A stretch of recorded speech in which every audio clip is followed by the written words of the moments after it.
Y vamos a hoy, 26 de mayo de 2023 en Biomatemáticas 2, fuerzas libres de masa. ¿Qué días aquellos? Vamos a ver lo siguiente.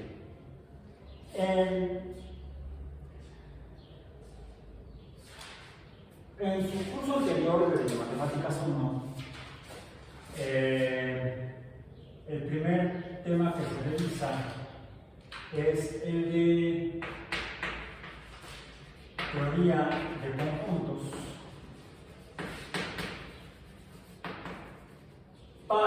pero básicamente aplicado a la teoría de conjuntos numéricos. Porque la teoría de conjuntos se define un conjunto como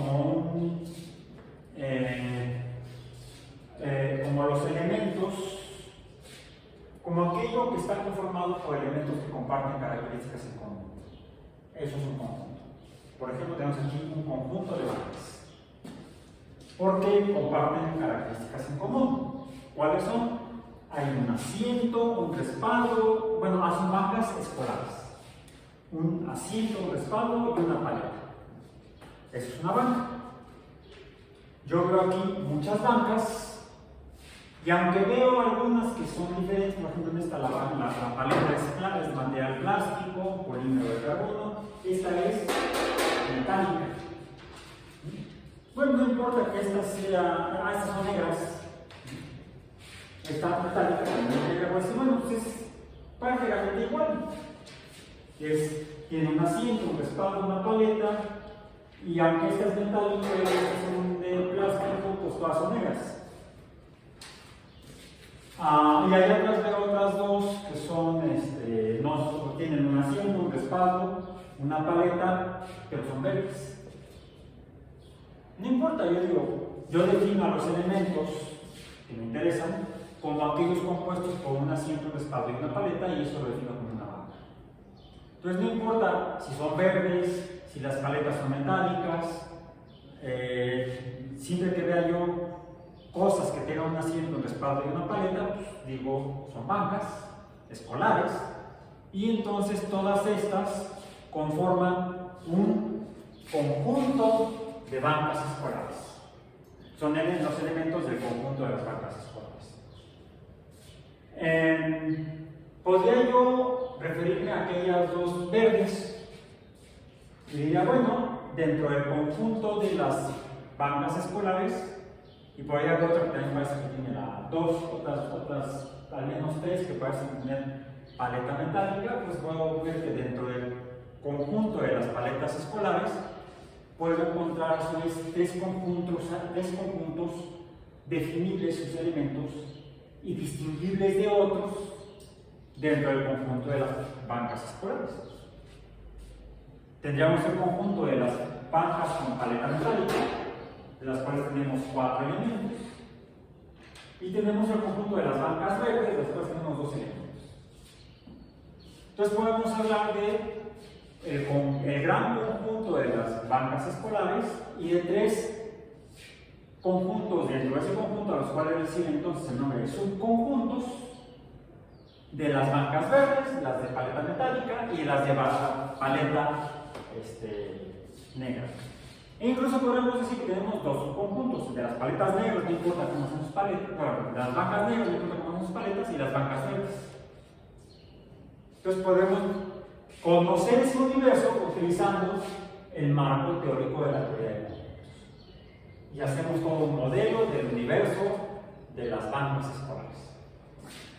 ¿Qué es la teoría de conjuntos numéricos? La teoría de conjuntos numéricos es el uso de la teoría de conjuntos, pero para entender, así como hace rato estamos tratando de entender qué son las bancas escolares y si todas son iguales o hay de diferentes tipos, etc., pues podemos hacer lo mismo, aplicar la teoría de conjuntos a la comprensión de qué son los números. Y entonces hablamos de la teoría de conjuntos numéricos. Y en la teoría de conjuntos numéricos, por ejemplo, encontramos a lo que son los números naturales. Y entonces incluso comenzamos hasta con representaciones ya mediante símbolos.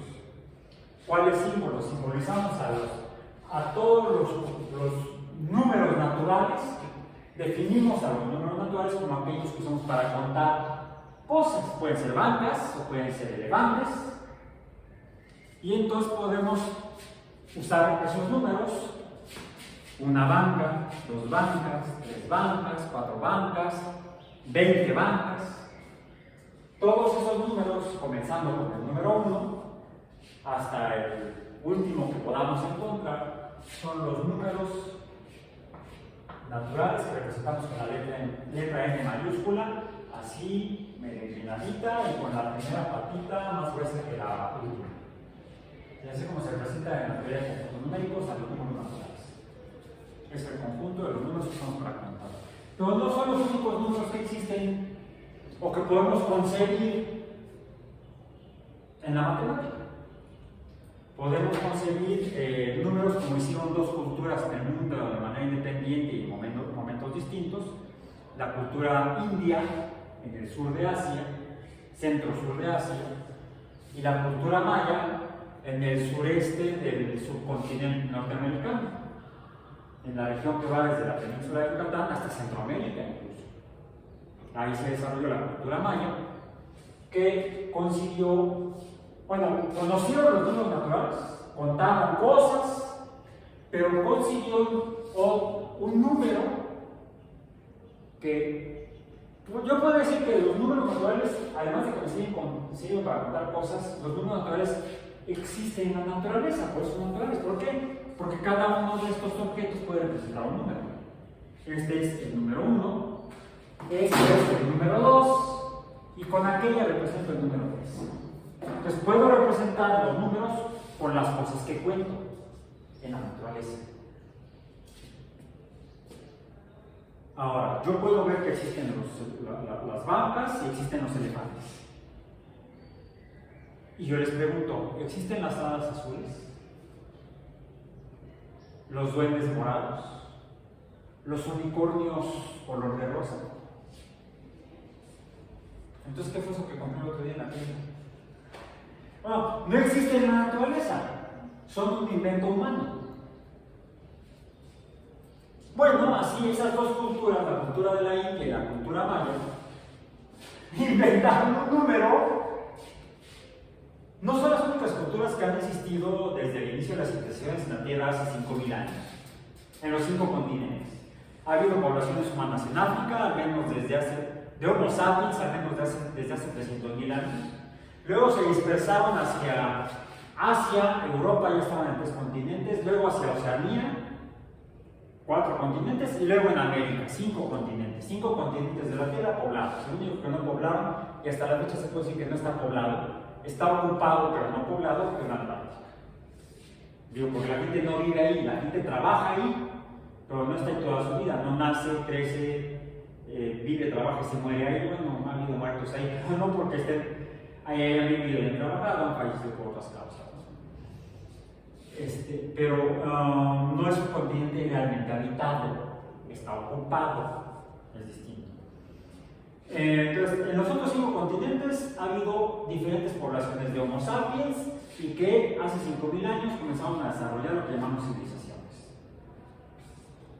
Y en todas esas civilizaciones, en los 5 continentes, solamente 2 civilizaciones, en 2 regiones separadas geográficamente y además bastante separadas, e incluso separadas en el tiempo porque no fueron simultáneas.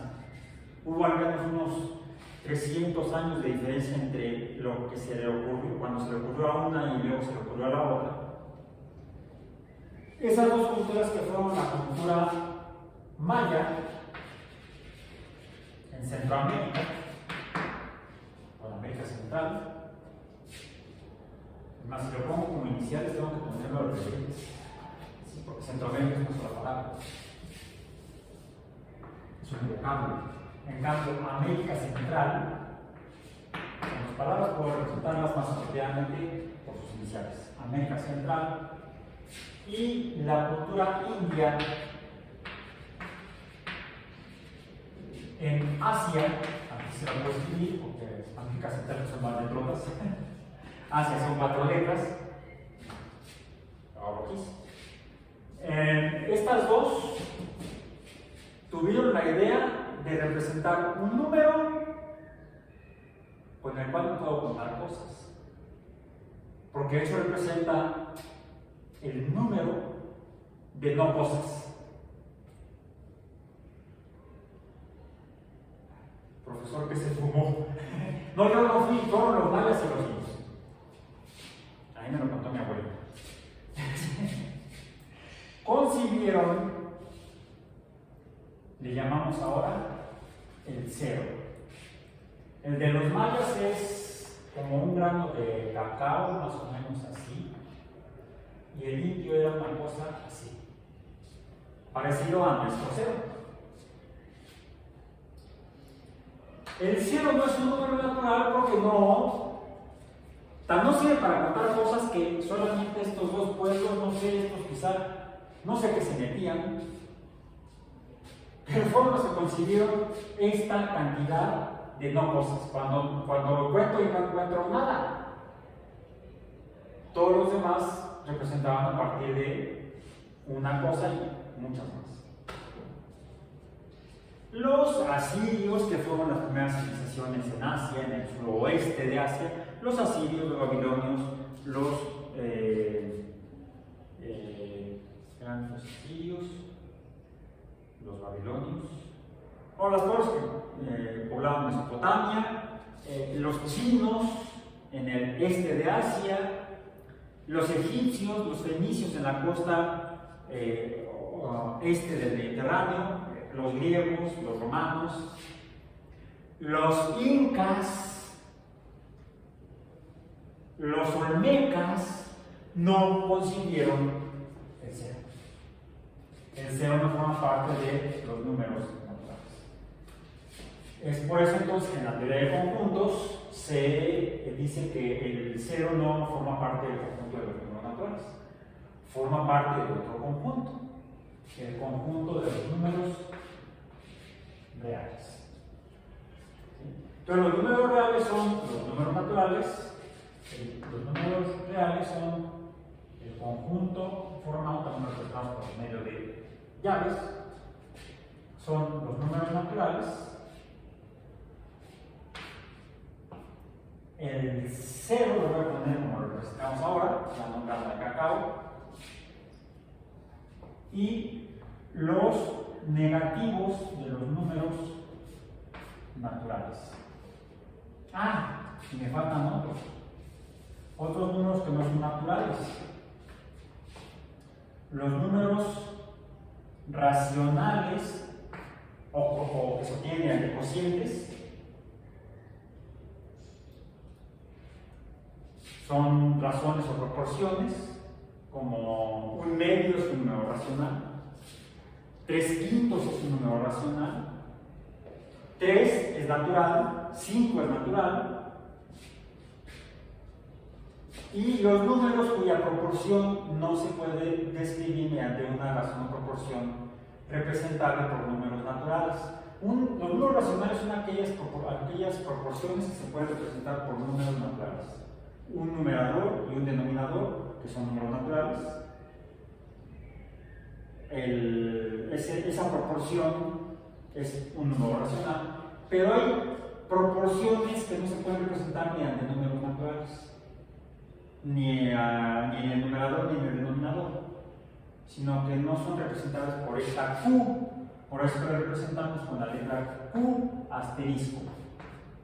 Les llamamos los números irracionales. Uno de ellos, por ejemplo, es la proporción entre el diámetro de un círculo y el perímetro de la circunferencia de un círculo.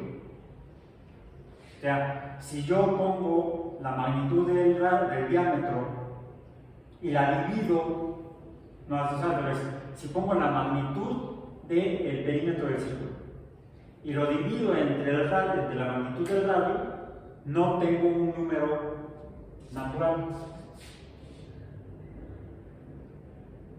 Tengo un número bien loco. y ese número luego se llama número irracional. Entonces, estos son los números reales.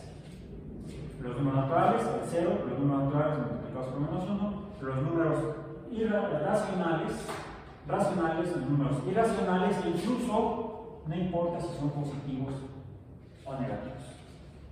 Puede haber estos números racionales negativos, números racionales positivos, y todos estos son los números reales. Son esos los números que existen, que inventamos, o conseguimos, o encontramos de alguna manera, que nos permiten representar la naturaleza. Porque sí, finalmente vamos a encontrar que estos números irracionales sí existen en la naturaleza, pero no son tan evidentes como los naturales.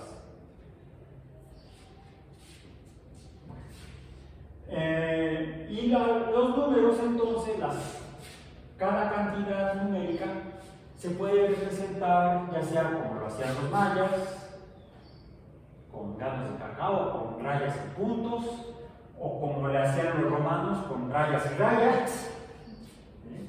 O como lo hacían los indios, con curvas y rayas también, que son los números que actualmente usamos. Estos son números que provienen de los números desarrollados por los indios de la India. Nos llegaron estos a nosotros a través de la cultura islámica, los árabes. Pues que muchos de estos números se llaman números arábigos. No, eso es piratería. Sí, es cierto que muchos de los piratas originalmente eran árabes.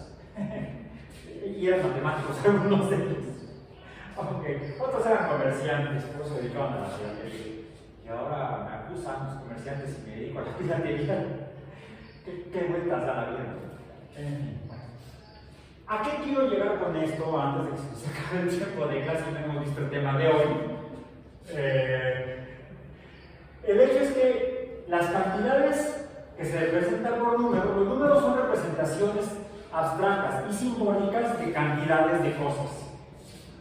Yo puedo, en lugar de representar todo este montón de bancas, bueno, en lugar de representar a esas bancas verdes, las puedo representar con el número natural o real 2. Y este 2 representa aquellas bancas, las verdes. Es más, hagámoslo así.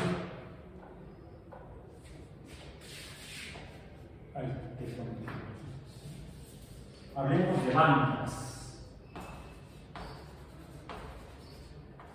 Bancas. 2. Verdes. A eso me sirve. Negro. Este es el más largo porque casi no lo uso. Usar un pizarrón oscuro a veces no ayuda mucho. Digamos, con este voy a representar a las metálicas. ¿Cuántas dijimos? 4. Bien. Hay 4 bancas metálicas, de paleta metálica. Y las demás son las demás. No lo voy a contar.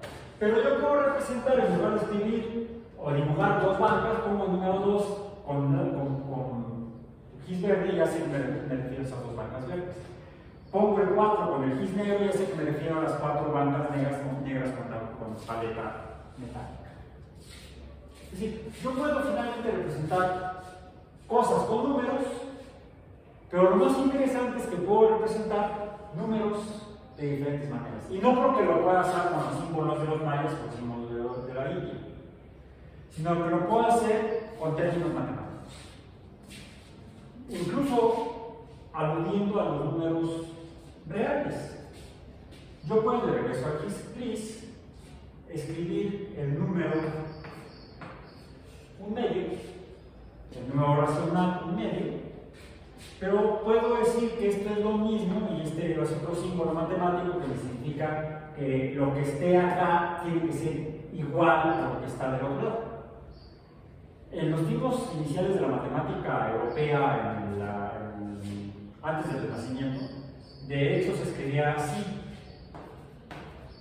1/2, ahí, como es negro, hay las gimnasios, bueno, poner acá el número 4. Ya están las 4 bancas negras, paleta metálica. Paso a escribir aquí. 1/2 es igual a 0.5. ¿Cómo ahorro gis y espacio y tiempo? Es lo mismo. Es lo mismo. Yo puedo representar números, el mismo número, de dos maneras matemáticas, con símbolos indios, numéricos, mediante números racionales o mediante fracciones decimales. Puedo representarlo incluso con otro número racional, 2/4. Es lo mismo. Vamos a usar, es decir, yo puedo decir que puedo representar este número, el punto 5, mediante su representación racional, mediante su presentación o su expresión racional, un medio, y cualquier proporción similar,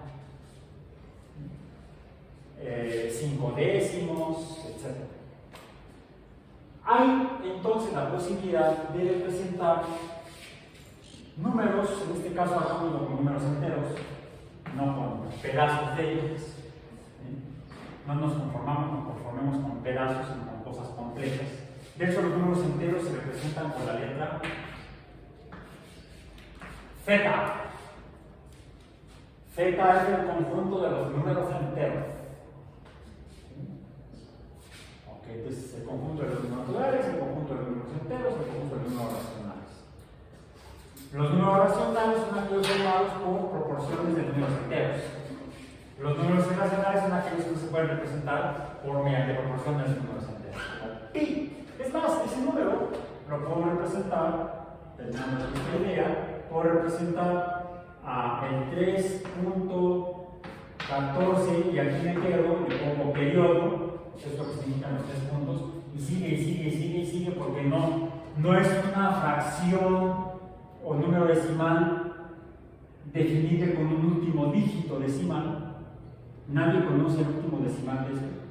O lo puedo representar como pi. Si puedo usar números indios o letras griegas.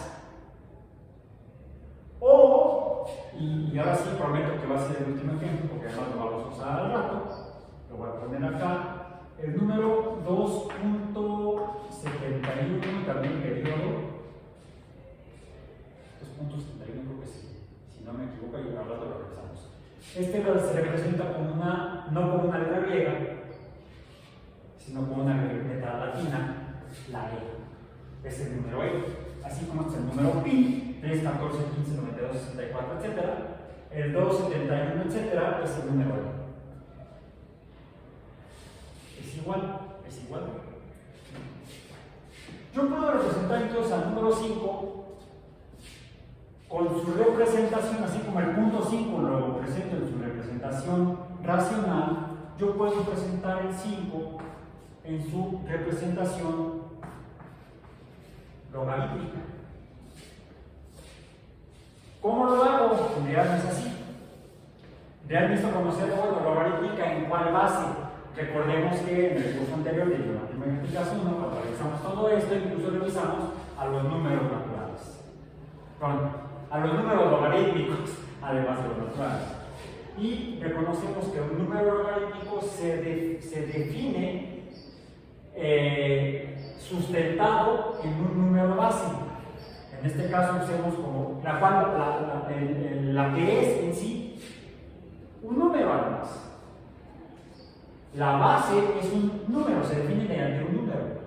Curiosamente, en matemáticas, un número que se usa para hacer representaciones logarítmicas de números es el número 2.71, etc. No, en este caso usemos un número entero, el número 10, y decimos que el 5 lo puedo representar como el logaritmo del número 5. la representación logarítmica del número 5. 5 es igual a 10 elevado al logaritmo de 5. ¿Cuánto es el logaritmo de 5?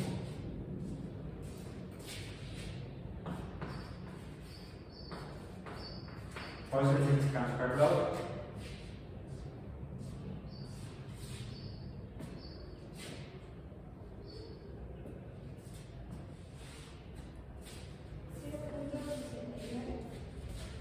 Y etcétera. El logaritmo de 5 es un número irracional, aparentemente. 0.69. No lo borren. No lo borren de su calculadora, porque esta igualdad me dice que el número 5 lo puedo representar así como el punto 5 lo puedo representar por el medio, y de hecho yo lo confirmo porque si divido 1 entre 2 me da punto 5. Si yo digo que el número 5 lo puedo representar por su expresión logarítmica, que es elevando el número 10, al cual llamo base, al valor logarítmico del número 5, que es .69, etc., yo debo tener aquí el número 5. En otras palabras, si 10, vamos a es la parte fea de quizá vamos a venir hacia la derecha. Si 10 lo elevo a la 0.69, etcétera, háganlo, 10 a la esto, debo obtener el número 5. De hecho, si yo no uso todos los dígitos que me dé la calculadora, si uso menos, no voy a obtener el número 5, pero voy a obtener un número cercano al 5. Por ejemplo, si lo elevas a la 0.69, cuando lo obtienes, este te da, vamos a ponerlo así, ok,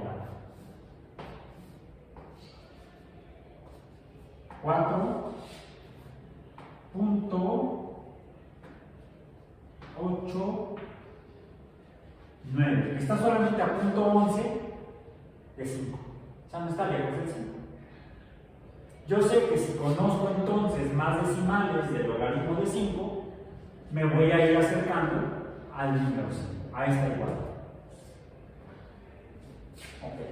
Otra es usar el número E. La base, yo puedo poner que el 5 puede ser igual a E elevado al logaritmo base E, y el logaritmo base E lo represento como LN porque le llamamos logaritmo natural, no sé por qué, pero se le llama logaritmo natural, de 5. Hagan el ejercicio. Obtengan el logaritmo natural, el logaritmo base 10 en las calculadoras, y el logaritmo base 10 se obtiene apretando la tecla de log. En las calculadoras obtenemos el logaritmo base 2.71 apretando la tecla LN. Entonces, de esa manera obtengo el logaritmo natural de 5, que será igual a, ¿cuánto es? Es un número diferente porque la base es diferente.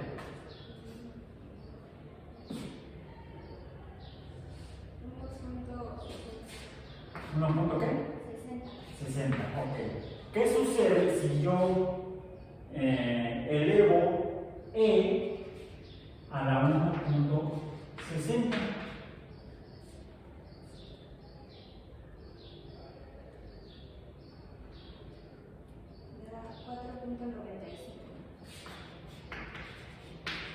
¿El cual se acerca? El 5. ¿Sí? Bueno, ok. Entonces, pero cuando hacemos esto, E a la algo, 10 a la algo, estamos ante un tipo de funciones que son las que llamamos funciones exponenciales. Esto lo vimos en matemáticas 1. Porque es, de hecho, esta representación lo puedo representar mediante una relación entre cantidades, una función, cantidades una de las cuales es un número constante elevado a una potencia que puede cambiar. Por eso es una función exponencial, no una función de potencia en las cuales la potencia es constante y lo que varía es la base. ¿Bien? En una función exponencial, vamos a decir que es igual o depende de un número que cambia x, pero esta x no está aquí, no es el número base, es la potencia que eleva a un número constante. A, cualquier número, puede ser E, puede ser 10, puede ser pi, puede ser 28. Y ese número no cambia. El número que cambia, que es la variable, es la variable independiente x, las abscisas de nuestra gráfica cartesiana. Entonces, una función exponencial es aquella relación entre cantidades, una de las cuales es una base elevada a una potencia variable. La potencia variable se llama, se llama precisamente por eso exponente.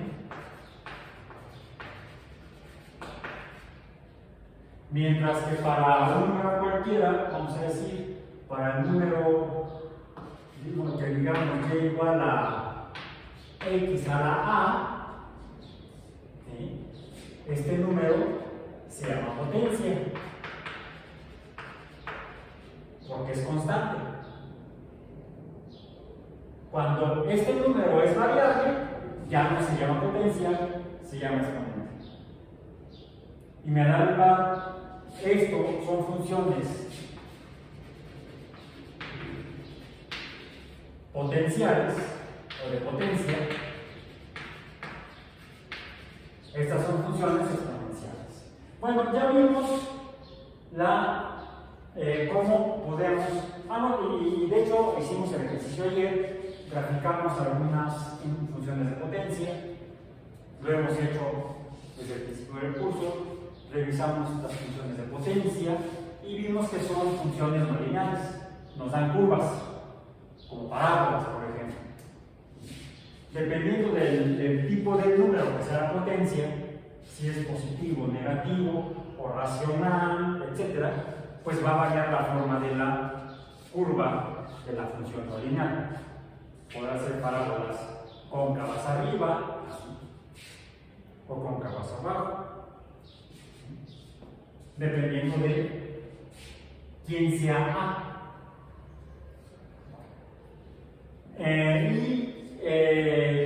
Hemos visto ya en los temas de este curso, pues, cómo se calcula, cómo cambia la pendiente de una función parabólica, vamos a decir, supongamos que es de cóncava abajo, cómo va cambiando la pendiente, la tangente en cada punto, que es la derivada. La derivada es la inclinación o la inclinación de la pendiente o tangente en cada punto de una curva de una función no lineal. En una cóncava arriba, pues vemos que aquí la tangente iría cambiando, ¿sí? De ser muy vertical, la tangente vertical negativa, al llegar al valor mínimo sería 0 la pendiente, y al empezar a aumentar los valores, iría aumentando la inclinación de la pendiente hasta ser más grande. Y esa inclinación se llama derivada. Derivada de la función de potencia, por ejemplo, estamos hablando. Bueno, pues las funciones exponenciales tampoco son lineales, tienen sus formas curvas peculiares, y al tener formas curvas y entonces pendientes que cambian, debemos pensar que también deberíamos poder definir y calcular, obtener el valor numérico de la inclinación en cada punto de la tangente en ese punto a la función exponencial correspondiente. Bueno, ¿cómo lo hacemos? Pues vemos entonces que cualquier número, como el número 5, cualquier número A, puede definirse mediante su representación logarítmica, que sería la base. Vamos a usar E, porque es el usar el E como símbolo. Además, sabemos que nos representa un número en particular, E elevado a la logaritmo natural del número A. Esta sería la función. Este número depende de esto y este número lo puedo representar así. Es la representación de cualquier número, como lo vimos en el número 5, y allá lo confirmamos incluso como logaritmo natural. Bien, lo que nos debemos preguntar entonces, si esto como función exponencial es una función no lineal, debe entonces poder definirnos, diríamos, y, porque sería el número que estaría cambiando, y sería igual a e logaritmo natural de y. ¿Cómo será la derivada en función de x de e a la logaritmo natural de y?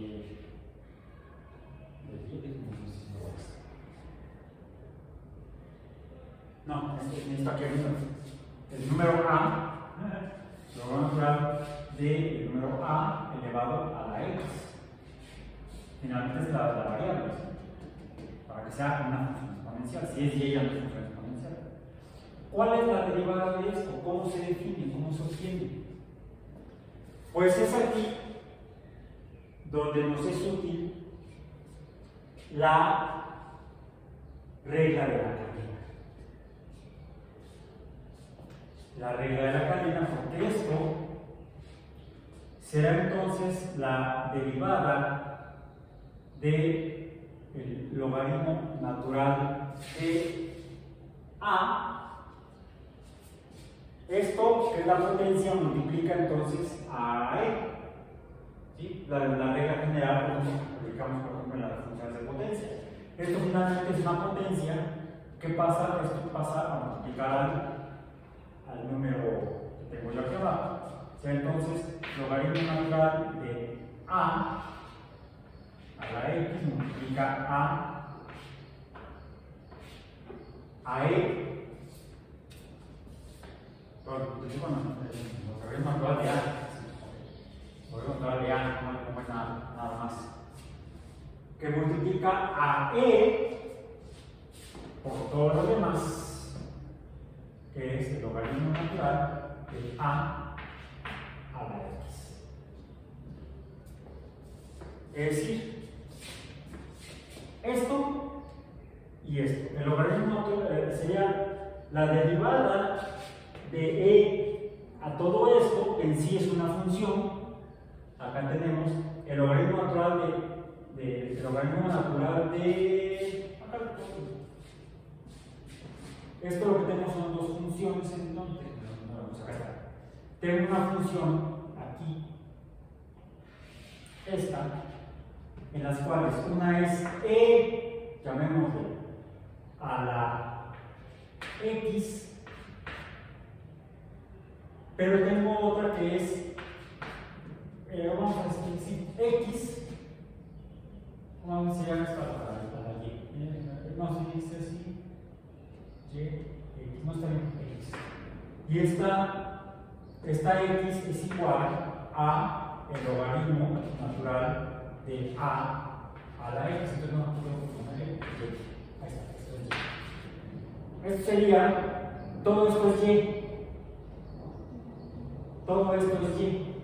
Lo puedo sustituir y entonces tendría la derivada de esto es el producto de multiplicarlo por esto, que es lo que tengo yo acá, sin la potencia, porque en realidad esto lo tengo, a ver, así. Es y a la x. Y me queda este otro que es la parte que está aquí adentro. Está acá. Logaritmo natural de a la x. Es uno de los casos en los cuales podemos encontrar la derivada de las funciones exponenciales aprovechando la regla de la cadena.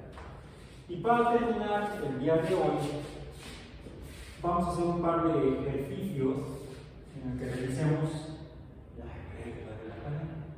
Déjenme quitar. ¿Ya lo tomaron? Sí. Para recordar esa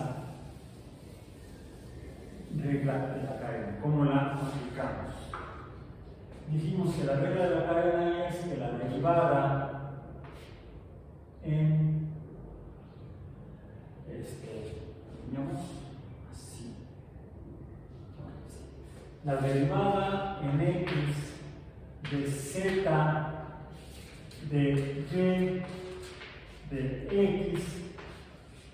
¿Me sobran paréntesis? Sí, me sobran paréntesis. Me emocioné poniendo paréntesis.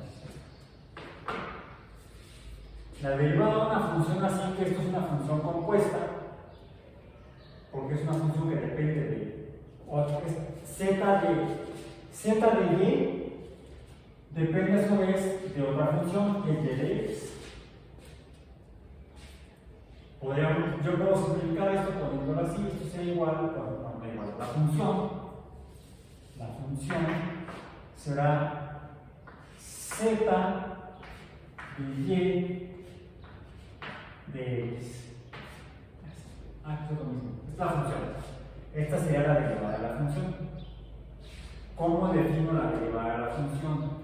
La derivada en x de z de y de x es igual al producto de la derivada de z por la derivada de y por la derivada de x. Y lo puedo obtener esto derivando primero la primera, luego la segunda y luego la tercera. Y luego la siguiente. Esto es cuando tengo derivadas de más de una función, porque esta función depende de otras funciones. ¿Correcto? Puede ser, el ejemplo que dimos ayer fue, por ejemplo, la ley de los gases. Es una ley que nos define cómo se comportan los gases, y el comportamiento básico físico de gases depende de tres variables: del volumen, la presión y la temperatura. Entonces aquí lo que tenemos son tres funciones que están relacionadas. Veamos entonces como ejemplo la derivada en x de el seno de x cúbica. ¿Sí? Ok. ¿Cómo obtengo esto? Derivada. Lo que veo es que en realidad tengo dos funciones. Vamos a decir, una es f de x es igual al seno de x. No, al seno de x. Sí, al seno de y. Es más, pongámosle así, pongámosle. Esta es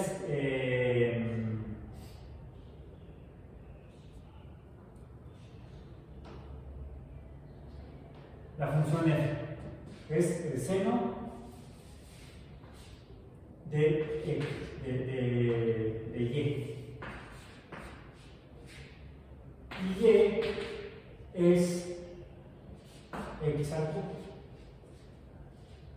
Tengo dos funciones, la función f y la función y.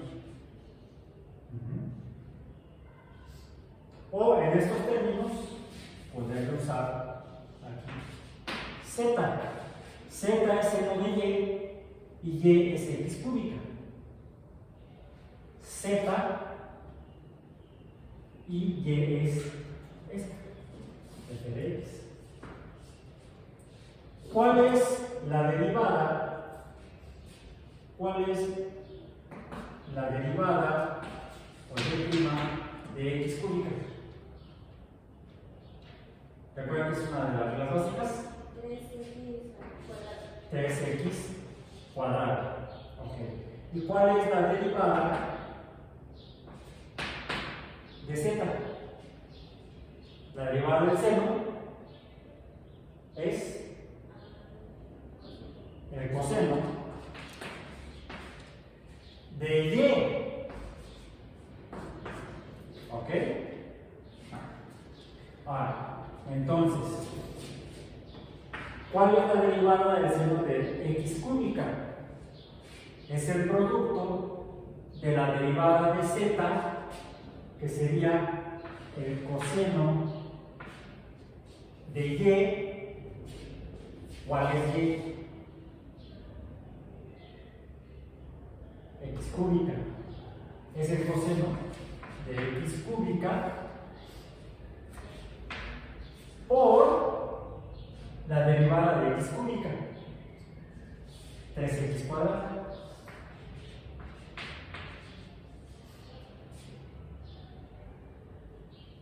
Entonces, es una aplicación de la regla de la cadena.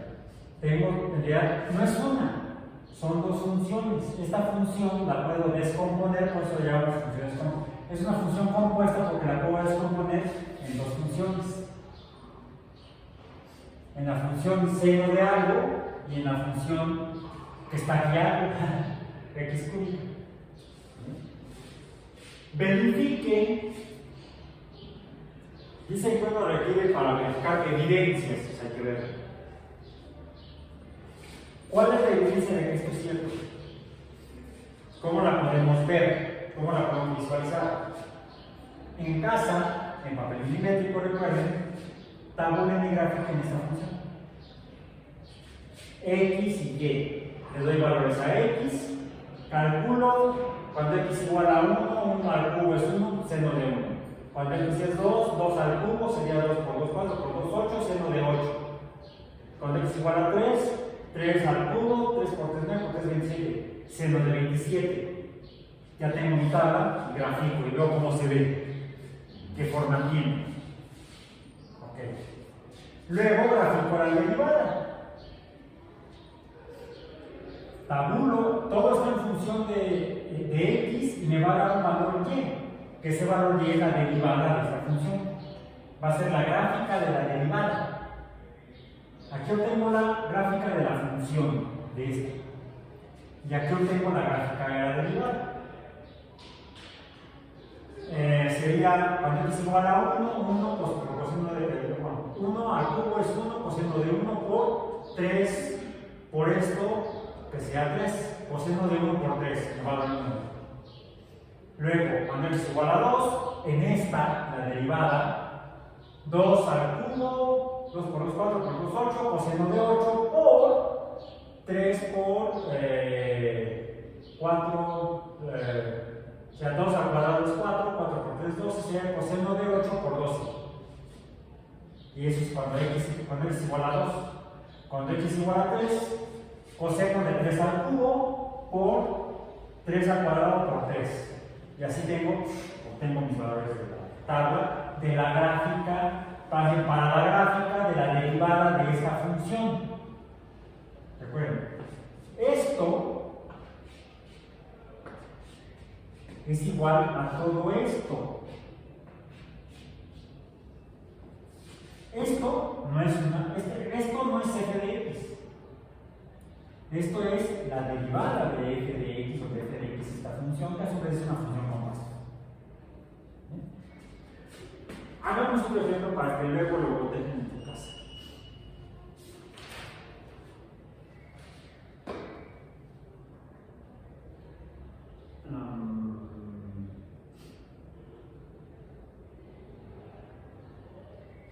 Está bastante. Se parece, pero no es igual. La derivada en x, de esta forma que lo vamos a poner, de el seno de x, fíjense aquí, los paréntesis sí son donde los dibujo y dónde está la potencia.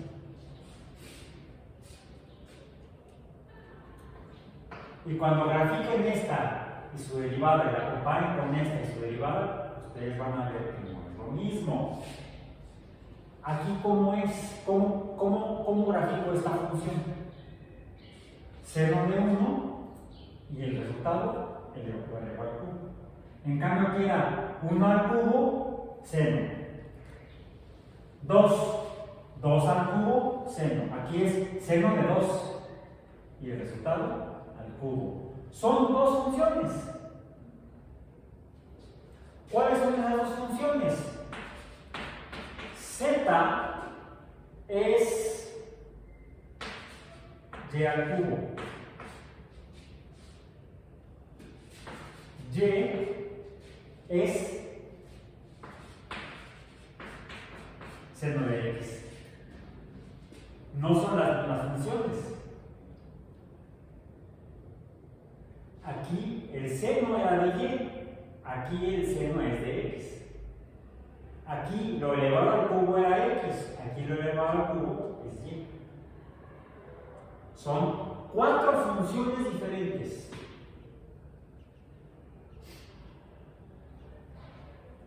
¿Cuál es la derivada de esto? La derivada de z sería esta función. ¿Cuál es la derivada de y cúbica?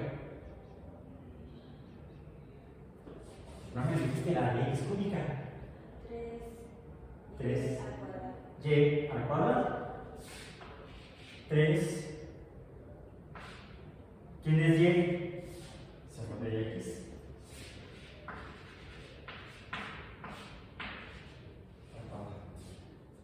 Es la derivada de la primera variable que es, la primera función que es z, por la derivada de la segunda función, que es y.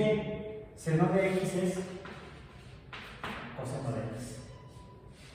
Entonces, esto es la derivada de esta función.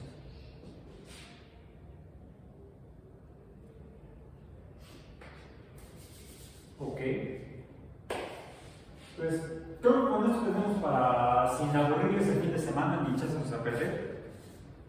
En un rato que tengan, para que no se aburran, todo lo contrario, grafiquen las funciones originales y sus derivadas y comparen primero esta función compuesta con su derivada, luego esta función compuesta con su derivada y funciones entre sí y derivadas entre sí.